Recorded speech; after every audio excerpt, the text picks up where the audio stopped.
realcon internal kita juga lagi berlangsung, baik itu dari parpol pendukung maupun dari internal kita Amin, lagi berjalan, kita terus pantau. Tapi sampai saat ini kita selalu masih optimis. Insya Allah dalam hitungan-hitungan ini kita tetap optimis kita akan masuk pada putaran kedua. Oke, 2 putaran ya. Insya Allah. Tentunya kami sudah menyiapkan juga fakta-fakta, bukti-bukti yang dapat kami pertanggungjawabkan di persidangan nanti. Untuk menunjukkan itu menjadi pemilu ini tidak berkualitas hingga memenuhi unsur TSM, kan kita buktikan di Mahkamah Konstitusi nantinya.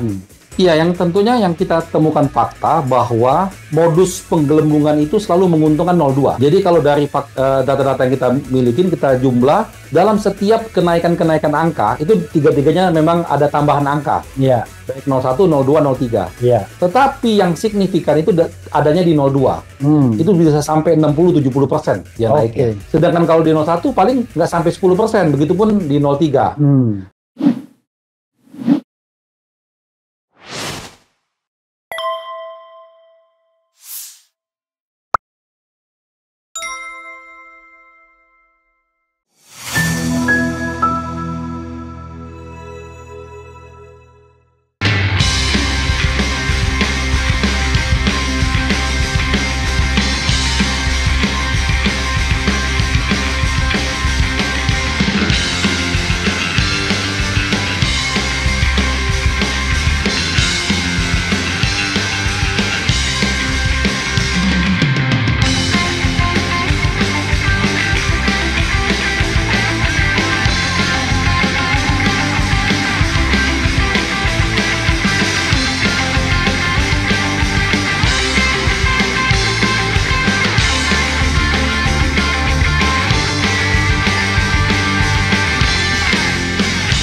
Sobat RH sekalian, jumpa lagi kita di channel yang keren ini.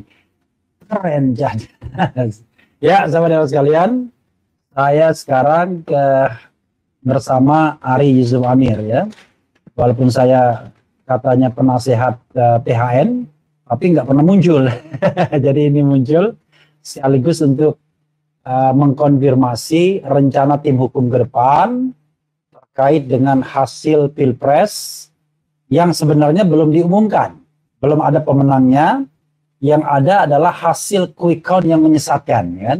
Kenapa menyesatkan? Karena quick count itu bukan official, hasil official, ya, bukan official election result, tetapi sekedar ya gambaran-gambaran saja yang sebenarnya pun kita bisa persoalkan bagaimana sisi pengambilan sampling, jumlah, kemudian sebaran dan lain sebagainya. Tapi kalau tidak salah sudah di stop itu siaran quick count itu, dan sekarang orang rely on dengan real count. Tapi sekali lagi, mau quick count mau real count, yang kita harapkan pemilu yang jujur dan adil. Nah, untuk itu saya mau berbincang-bincang dengan Ketua THN, orangnya ganteng, muda ya, Ari Yusuf Amir dari Sumatera Selatan juga sama dengan saya. Assalamualaikum warahmatullahi wabarakatuh, bro. Waalaikumsalam warahmatullahi wabarakatuh. Waduh. Bro Ari, ya saya panggil bro aja ya. Siap. Apa yang Anda pikirkan setelah pengumuman quick count dan kemudian sekarang kita sedang mengikuti real count plus juga rekapitulasi di tingkat kecamatan, KPU Kabupaten Kota sampai nanti nasional. Dan kemudian targetnya maksimal 20 Maret hasil Pilpres akan diumumkan. Silakan. Iya. Terima kasih nih Bang Refli sudah hadir di Posko Tim Hukum Nasional. Luar biasa supportnya. Bang Refli ini selalu memberikan kita masukan, arahan, nasihat. Luar biasa sebagai Dewan Penasihat, beliau telah melaksanakan tugasnya menasihatkan kita. Dan hari ini beliau hadir. Ini jadi penyemangat buat kawan-kawan yang ada di sini. Baiklah Bang, jadi memang saat ini kita sedang berlangsung. Jadi realcon internal kita juga lagi berlangsung, baik itu dari parpol pendukung maupun dari internal kita Amin, lagi berjalan, kita terus pantau. Tapi sampai saat ini kita selalu masih optimis, insya Allah dalam hitungan-hitungan ini kita tetap optimis kita akan masuk pada putaran kedua. Oke, 2 putaran ya. Insya Allah. Nah, tetapi di satu sisi kami di tim hukum bertugas sekarang ini adalah fokus kepada bagaimana mengumpulkan fakta-fakta kecurangan. fakta-fakta kecurangan baik itu sebelum Pilpres, pada masa Pilpres dan pasca Pilpres. Oke. Nah, semenjak ini sebelum Pilpres, kawan-kawan sudah Mungkin banyak. sebelum pencoblosan maksudnya ya? Ya, sebelum pencoblosan. Pencoblosan dan pasca pencoblosan. Pasca ya? pencoblosan. Oke. Ya. Itu sudah kita kumpulkan fakta-fakta itu dan sekarang masih terus berlangsung. Jadi kawan-kawan sekarang lagi standby di posko selama 24 jam mereka standby semenjak malam pencoblosan sudah standby di posko untuk menerima laporan kecurangan. Oke. Dan ini terdiri dari kawan-kawan kita lawyer, Ya. kawan-kawan dosen, akademisi, Ya. kawan-kawan dari jurnalis dan aktivis yang bergerak di bidang hukum. Mereka concern sekali. Dan disupport makan juga. Ini juga luar biasa, kita kaget juga nih. Kita tidak pernah mengumumkan, tetapi alhamdulillah dapat respon banyak dari masyarakat. Banyak sekali yang mengirim makanan ke sini, mengirim vitamin. Tadi juga ada dari perkumpulan bidan-bidan mengirim vitamin. Karena mungkin mereka lihat bahwa kawan-kawan bergadang, jadi dikirim vitamin mungkin. Ya, sekali lagi ya, memang tim hukum kewajibannya adalah mengumpulkan fakta dan data. Ya. Seandainya memang akan terjadi masalah di ranah hukum ya.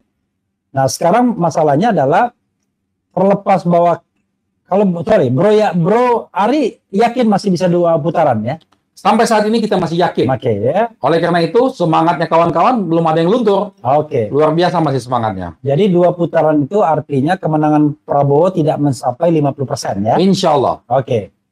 Jadi, nah kita kesampingkan dulu optimisme 2 putaran karena kan selalu sedia payung sebelum hujan. Iya, kan? betul sekali. Nah, kalau sedia payung sebelum hujannya, kan kita tahu bahwa ada 2 ranah kan yang bisa mempersoalkan ini. Satu ranah Bawaslu, kalau memang itu pelanggaran administratif yang bersifat TSM, terstruktur, sistematis, dan masif, bisa didiskualifikasi yang curang. Tapi ada ranah terakhir, sengketa hasil pemilu di Mahkamah Konstitusi. Saya tidak tahu apa, kalau tidak keberatan ya, apa pilihan atau strategi atau kebijakan dari tim hukum nasional, tentu dengan pengarahan capres dan cawapres ya. Iya, jadi kita sudah mengkaji ini sejak lama, Ya. langkah-langkah hukumnya. Karena kita punya banyak Dewan Penasehat, ada Bang Refli, ada Bang Hamdan Zulfa, ada Profesor Nimatul Huda. Kita diskusikan tentang langkah-langkah ini. Jadi sekarang ini kawan-kawan fokus mengumpulkan fakta-fakta kecurangan dan memverifikasi fakta-fakta itu betul-betul signifikan untuk menjadi alat bukti kita di persidangan punya nilai pembuktian. Ya. Nah, baik itu dari kawan-kawan dari tim hukum daerah maupun dari masyarakat. Ya. Nah, untuk ke Bawaslu-nya saat ini kami sudah memproses laporan-laporan. Oke. Jadi tim hukum daerah sudah langsung membuat laporan ke Bawaslu daerah setiap ada kejadian. Dari pusat pun sudah banyak sekali surat yang kita masukkan ke Bawaslu. Nah, di samping situ kita menyiapkan langkah-langkah kita kalau nanti harus ke Mahkamah Konstitusi. Kita harus segala kemungkinan kita harus siap nih. Ya. Jadi tidak boleh kita lengah karena waktu kita terbatas. Ya. Jadi tim hukum sudah menyiapkan pakar-pakar, menganalisa, membuat bahan dan mengumpulkan bukti-bukti tadi untuk kita bertarung di Mahkamah Konstitusi. Oke, Bro Ari ya. Ini kan untuk masyarakat awam ya. Untuk Sobat RH juga. Ada yang mengatakan bahwa kalau Anda mau ke MK kan yang dipersoalkan ya angka penghitungan suara. Pertanyaan saya 2. Seoptimis apakah Anda bahwa penghitungan suara itu bisa catch up? Jadi catch up-nya itu bahwa klaim bahwa kemenangan Prabowo itu di bawah 50% itu bisa dibuktikan. Itu satu. Itu dulu yang dijawab. Baru nanti saya akan tanya yang kedua. Silakan. Iya, pertama kaitan ini kita tentunya tidak fokus kepada angka-angka kalau sudah masuk di Mahkamah Konstitusi. Ya, karena ini kita tahu betul bagaimana filosofinya Mahkamah Konstitusi itu dibentuk. Dia adalah sebagai penjaga konstitusi kita, bagaimana supaya demokrasi kita ini bisa berjalan dengan baik. Dan puncaknya demokrasi itu diuji di pemilu ini. Proses pemilu ini harus benar-benar berjalan dengan penuh integritas, penuh kejujuran, dan betul-betul didukung oleh niat baik dari penyelenggara pemilu melaksanakan pemilu itu. Nah, inilah nanti yang akan kita elaborasi dalam permohonan kita di Mahkamah Konstitusi nanti. Tentunya kami sudah menyiapkan juga fakta-fakta, bukti-bukti yang dapat kami pertanggungjawabkan di persidangan nanti. Untuk menunjukkan itu menjadi pemilu ini tidak berkualitas, sehingga memenuhi unsur TSM, akan kita buktikan di Mahkamah Konstitusi nantinya. Persoalannya adalah sebagai entry point kan tetap saja angka itu kan dimasukkan juga kan, sehingga nanti yang aspek kualitatifnya bisa juga dibahas lebih lanjut. Iya. Karena pengalaman selama ini, kalau klaim aspek kuantitatifnya itu tidak ada, biasanya MK tidak mau memproses lebih jauh. Itu apa keyakinan atau strategi Anda untuk agar MK mau membahas ini sebagai konsep keadilan pemilu atau pemilu yang konstitusional? Iya, karena memang ini sudah kita diskusikan panjang ya, langkah-langkah kita ini. Memang nanti dari angka-angka itu juga akan kita sampaikan. Iya. Tapi memang itu tidak menjadi fokus kita. Karena kalau kita bicara, ini hanya bicara tentang bagaimana kurang dari 50% itu masuk ke putaran kedua. Iya. Jadi selisihnya itu sebetulnya tidak begitu banyak untuk kurang dari 50%. Apalagi nanti dari real count yang sebenarnya, angka yang sebenarnya. Nah, tetapi yang paling jauh lebih penting adalah kita melihat bahwa dari awal proses Pilpres ini banyak sekali terjadi permasalahan-permasalahan. Dan itu publik sudah mengetahuinya. Dan ini menjadi permasalahan kita semua. Sehingga ini akan kita jadikan sebagai suatu bahan bahwa sebelum Pilpres, sebelum pemilu ini, hal-hal yang prinsip tentang demokrasi itu akan kita ungkap dulu. Misalnya bermulai dari kasusnya MK, lalu kasusnya DKPP, lalu secara terstruktur tentang pembagian bansos, pengerahan aparat kepala desa, dan banyak lagi peristiwa-peristiwa yang sudah kami dokumentasikan untuk menjadi bukti-bukti kami di persidangan. Dan itu sudah disertai dengan alat bukti ya? Tentunya begitu. Oke. Bro, jadi pilihan untuk memperkarakan ini secara TSM di Bawaslu bukan menjadi pilihannya? Ya, itu strategi kita. Jadi ada strategi yang kami juga belum bisa ungkap secara utuh karena itu menjadi strategi kita di persidangan. Artinya masih tentatif ya? Ya, masih tentatif. Berarti ada jalur Bawaslu atau jalur MK itu soal choice nanti pilihan. Ya, tentunya begitu. Tapi Anda mengatakan bahwa kalau ini masuk ke persidangan ya, tadi kan kita bincang-bincang, kalau masuk ke persidangan Anda yakin bisa membuktikan bahwa ini adalah pelanggaran yang TSM ya, terstruktur, sistematis dan masif, dan permohonan Anda adalah ya kalau begitu harus didiskualifikasi dong pasangan yang melakukan kecurangan tersebut.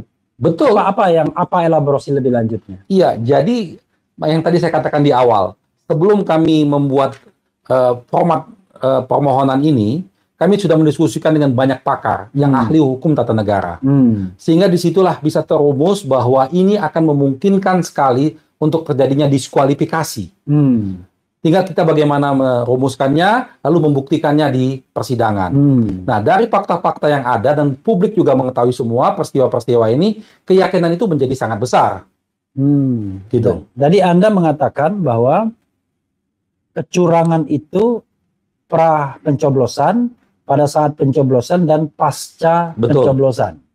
Artinya kalau kita bicara tentang stage kecurangan tersebut, ada yang sudah terjadi dan selesai, tapi pasca pencoblosan itu masih terjadi. Iya. Ya? Nah, itu yang kaitan dengan angka-angka, penggelembungan suara, permasalahan IT, itu kan muncul semua tuh. Pasca itu. Dan Anda tetap berkonsentrasi juga ya, tentu tim Amin lainnya terhadap perbaikan angka-angka itu. Oh iya tentu, karena kan kita kan begini, Bawaslu sudah mengakui itu 2.000 lebih 2.352. Iya, lebih tepatnya begitu permasalahan yang muncul di ditemukan oleh Bawaslu. Artinya Bawaslu sendiri sudah mengakui. KPU juga mengakui. Nah, belum lagi temuan kita. Pada saatnya kita akan sampaikan ini juga loh, ada temuan-temuan lain. Kita juga sudah merekap nih temuan-temuan kita. Yang memang tentunya tidak bisa kita sampaikan semua, karena nanti kalau kita sampaikan diperbaikin itu masalahnya, diubah itu masalahnya. Anda merasa curiga nggak ya tentang algoritma? Kemarin kan salah satu anggota tim Amin ya, Bambang Yulianto mengatakan soal algoritma, di mana dan kesan saya kan Anda juga kan mengatakan tadi, nanti diperbaiki. Artinya ketika diperbaiki itu baik, tapi algoritmanya tetap. Let's say misalnya dia sudah di-set 56% kemenangannya. Anda verifikasi Anda sejauh ini apa yang mungkin bisa dibocorkan sedikit? Iya, yang tentunya yang kita temukan fakta bahwa modus penggelembungan itu selalu menguntungkan 02. Oke. Jadi kalau dari data-data yang kita milikin, kita jumlah dalam setiap kenaikan-kenaikan angka, itu tiga-tiganya memang ada tambahan angka. Iya. Baik 01, 02, 03. Iya. Tetapi yang signifikan itu adanya di 02. Itu bisa sampai 60-70% dia naiknya. Sedangkan kalau di 01 paling nggak sampai 10%, begitupun di 03. Dan anehnya lagi, kalau terjadi pengurangan, 02 tidak kena pengurangan. Nah, ini yang harusnya sebaiknya ditelusurin. Jadi tidak bisa kita katakan hanya masalah teknis, masalah administrasi. Ini yang tugasnya Bawaslu menelusurin. Apakah ini ada unsur kesengajaan, apakah tadi memang sudah ada sistem yang dikondisikan, algoritma tadi. Itulah tugasnya Bawaslu sebetulnya. Makanya itu, kami itu berulang kali mengajukan usulan kepada KPU, dari bulan Desember untuk melakukan audit forensik bersama-sama. IT-nya. Sistem IT-nya di KPU. Dan kita buka untuk tiga paslon, tapi sampai saat ini belum ada tanggapan dari KPU. Dan ini setelah kejadian, barulah minta maaf. Lalu tidak sampai selesai di situ. Ini menjadi persoalan besar buat kita, karena ini suara rakyat yang harus kita hargai. Dan Ketua KPU yang saya baca minta maaf, tetapi dia tidak langsung mengubah sirekapnya. Dia mengatakan ya ubah saja nanti di dalam rekapitulasi berjenjang yang kebetulan kemarin sampai di kecamatan. Apakah Anda yakin tuh ada perbaikan-perbaikan yang memang substantif dalam jenjang penghitungan manual tersebut? Karena biasanya dulu pengalaman kita misalnya semuanya, kalau misalnya ada angka tertentu yang walaupun janggal, tetap saja dia input dan dia bilang, kalau Anda tidak setuju, kalau Anda tidak terima, ya bikin saja keberatan, lalu nanti ke MK. Karena petugas di bawah pun nggak berani mengubah juga gitu. Karena dia takut dipersalahkan karena mengubah suara itu pidana. Iya. Nah, gimana? Iya, faktanya begini, sekarang ini proses di penghitungan di kecamatan lagi tertunda nih. Iya. Karena menunggu perbaikan Sirekap. Iya. Artinya, mereka masih mengacu kepada Sirekap itu. Sedangkan Sirekap ini bermasalah. Iya. Jadi ini kan anomali nih. Di Iya. satu sisi dia mengatakan itu cuma alat bantu, di sisi lain dia menunda penghitungan karena menunggu perbaikan Sirekap. Ini kan sesuatu hal yang betul-betul menjadi kegundahan kita. Lalu KPU maupun Bawaslu mengatakan bahwa dengan adanya Sirekap ini membantu masyarakat. Membantu bagaimana? Malah membuat ketidakpastian, membuat kebingungan buat masyarakat. Nah, ini sebetulnya sebaiknya memang hal-hal seperti ini ditelusuri tuntas oleh Bawaslu dengan sungguh-sungguh tentang niat. Ada niat apa terhadap sistem IT di KPU ini? Pada 2019 kita tahu ada situng, ya, sistem penghitungan. Ketika dikomplain situng itu ke Bawaslu, perintah Bawaslu adalah perbaiki situng itu agar KPU memperbaiki. Alih-alih memperbaiki, yang dilakukan oleh KPU adalah menghentikannya karena dianggap unofficial result juga.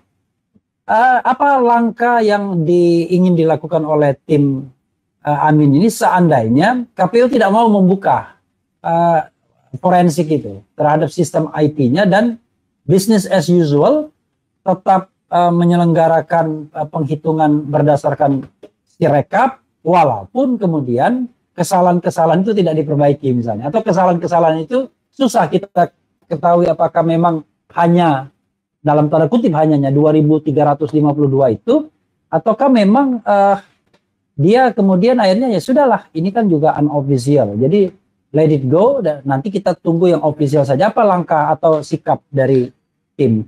Ya, artinya ini sebagai bahan kita juga untuk kita permasalahkan TSM di MK. Oke. Ini satu hal menunjukkan etika tidak baiknya dari penyelenggara pemilu. Sesuatu hal yang harusnya mereka bisa lakukan, mereka dibiayain oleh negara, tapi mereka tidak lakukan. Artinya ada di sini unsur kesengajaan membuat proses ini menjadi berjalan tidak normal. Kalau misalnya tidak ada hal apa-apa, ya dibuka saja semestinya dari awal. Kan lebih fair sebetulnya. Ini pun harus kita ingat ya, kasus ini baru diungkap oleh KPU dan Bawaslu setelah banyak masyarakat yang komplain, Oke. bukan oleh mereka duluan. Berbeda nih, karena Hmm. masyarakat banyak komplain, lalu paslon juga menyiapkan data masing-masing, barulah diungkap. Dan tentunya antara yang mereka kumpulkan berbeda juga mungkin dengan yang kami kumpulkan, fakta-fakta yang berbeda ini. Jadi saya pikir ini harus diperhatikan secara serius oleh Bawaslu maupun KPU, dan kalau memang tidak ada masalah apa-apa, ya kita audit forensik saja. Audit forensik ya.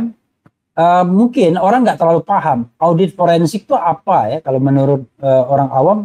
Apa yang mau diaudit, apa yang mau diforensik kan ya, mungkin bisa dijelaskan lebih detail. Ya, jadi kita ingin menjelaskan bahwa di sistem ini ada sesuatu hal bermasalah tidak?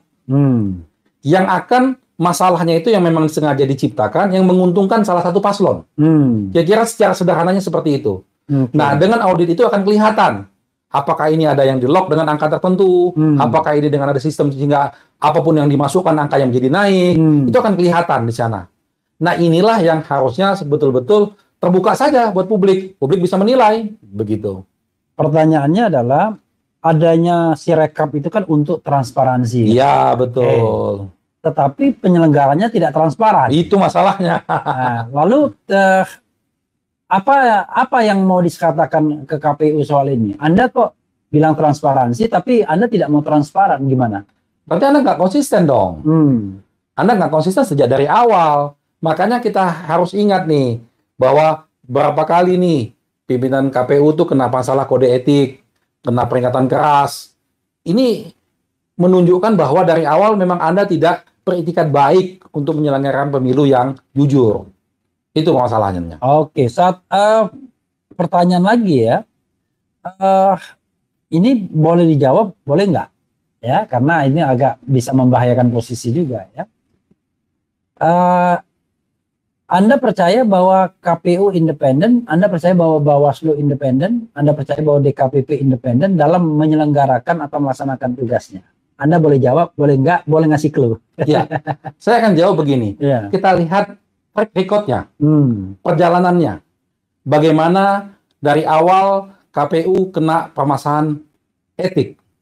Bagaimana munculnya banyak-banyak permasalahan yang menguntungkan salah satu paslon dan merugikan paslon yang lain. Nah, sehingga itu biarlah publik yang menilai. Fakta-faktanya sudah terungkap semua. Saya pikir itu. Oke ya, biarkanlah publik menilai. Yang paling penting sekarang kita terima kasih atas partisipasi publik yang luar biasa pada proses ini. Bagi kami, kepentingan kami, tim Hukum Amin adalah melaksanakan misi semangat awal dari calon presiden kami sendiri, yaitu semangat perubahan. Semangat perubahan itu di mana dimulainya dalam proses demokratisasi ini, pemilu ini. Ya. Jadi kalau pemilu ini curang, pemilu ini bermasalah, kita diamkan, kita tidak ambil peduli, berarti kita tidak serius dalam memperjuangkan perubahan. Kami tidak mementingkan hasil, tapi kami akan mengupayakan perjuangan kita semaksimal mungkin untuk menunjukkan bahwa kepada masyarakat, bahwa ini loh permasalahan-permasalahan yang muncul. Nah, tinggal nanti hati nuraninya Hakim MK dan masyarakat bisa menilainya. Seperti itu. Oke, ini terakhir ya, ini imbauan. Tolonglah, banyak sekali, tapi ini ada ribuan yang komentar, tapi saya tidak mungkin membacakannya semua.